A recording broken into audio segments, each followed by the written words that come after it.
Guys, today we have OALE CC3 not working after drop on water. The customer told us that he dropped the device on water and the device is no longer working anymore. So he brought the device and told us he put it on rice and also doesn't work. Now you can remove all the screws from the board. Then you can lift up the frame. You can use your hands easy while you are removing the frame. It's very soft. This can be damaged or broke in between of your arms, so easy while you are removing it. There is no need to force it. The loudspeaker is connected to the subboard, so you need to use the soldering to remove it. I'm just looking at the board. I don't see any sign of water in there. This is somehow kind of weird. We should see some point of water or corrosion, but unfortunately I can't find any of that. I'm going to remove the board to see if there is any leak under the board. Okay, let's do it. I'm not going to use the soldering iron to remove all the pieces. I'm just going to detach them and continue to see if there is any water first. Chinese mobile is very chaos in there. I don't know why they put all of these cables, everything connected in some different way. You need to remove the ear speaker, the vibration, the home button. Everything is soldered. There is no flex cable. You can just unplug it. You need to use the soldering to do this job. Anyway, I will stick just to remove the pieces without desoldering them.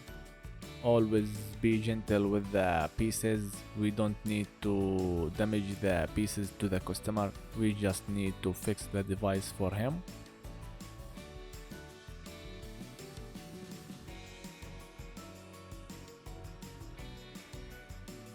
Now we have the board in our hands.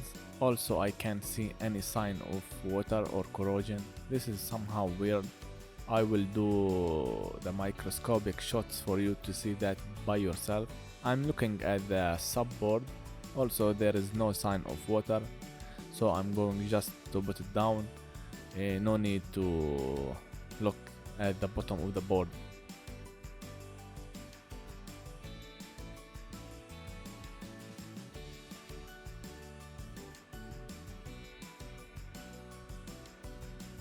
As you can see, the board is shiny like it's new. There is no any sign of any damage.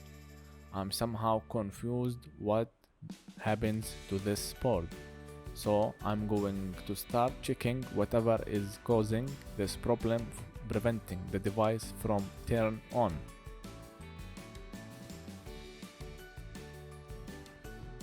Also, in the microscope you can see that the sub is very clean. There is no sign of any damage in there.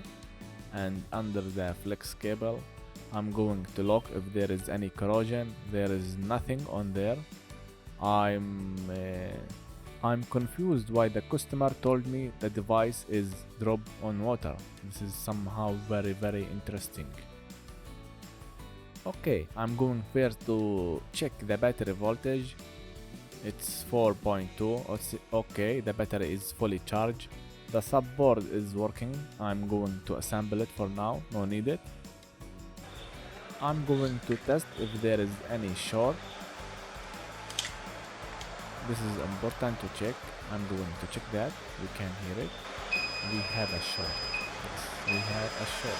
But where is that short? This is so confusing. I'm going to remove the shields so we can see where is the problem. The corrosion could be under these shields, so I'm going to remove them.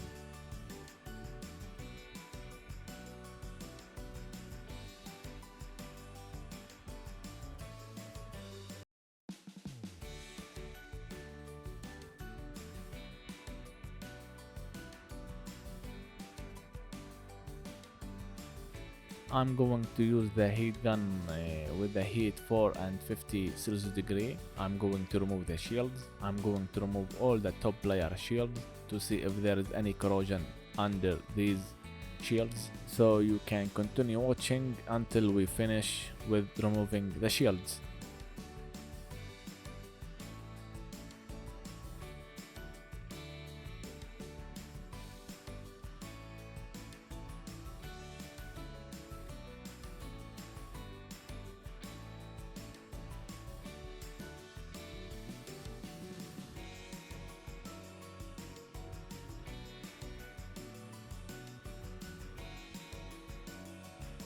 I'm going to use the multimeter with the diode mode to see if there is any short.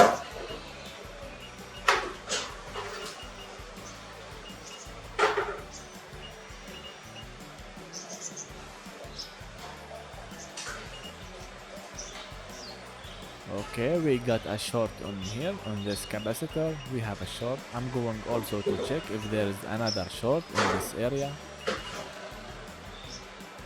But seems we don't have any shorts on otherwhere else.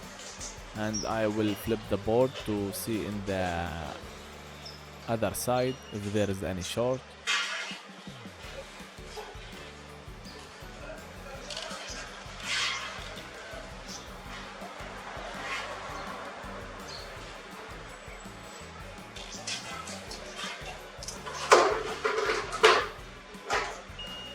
While I'm checking, I couldn't find any short on the board other that capacitor, so I'm going to proceed and replace it. You can use this sticker. This sticker block the heat from to come to the plastic or any other pieces under it. So this is to prevent the heat to go and melt any something on that area. I'm going to remove the capacitor to see if we will get short or not after we remove it. Okay, you can heat with the 4 and 50 Celsius degree to remove it faster.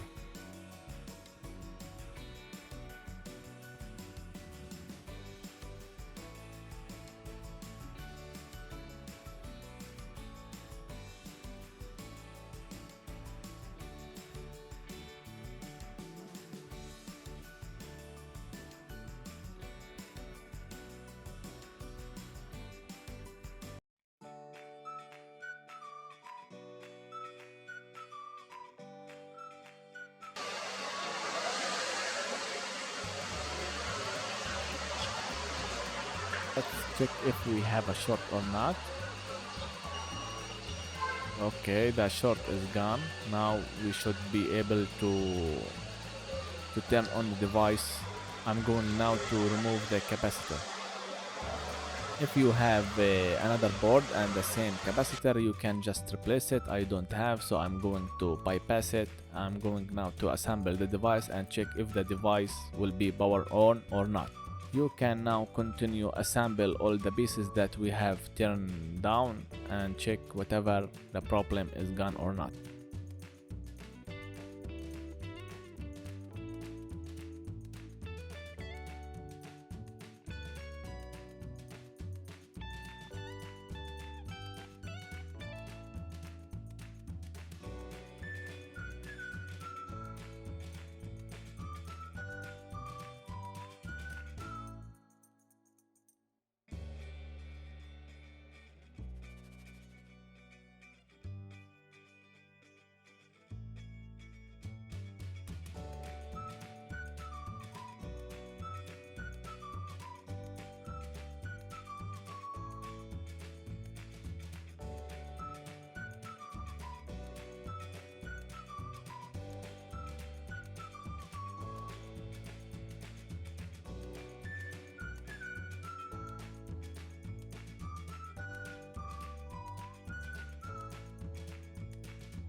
Anyway, you can just leave it. You can now check, you can put the battery and check if we have the device is powered on or not. Let's test the power button. Okay, you can press it. Okay, the device now is working. Okay, we have figured out what causing the problem. We don't know what caused this capacitor to be burned out and making a continuous circuit and open circuit. So we are as you see, we have just removed it from the board and the problem has been gone. Now I'm just going to remove the battery and assemble the device back, and I will power it on, and that's it. This problem was solved easy, whatever what was causing this problem. If you have any question, just write it down in the comments below. If you enjoyed the content, don't forget to leave a like and subscribe. We will do something else in the next video. Peace.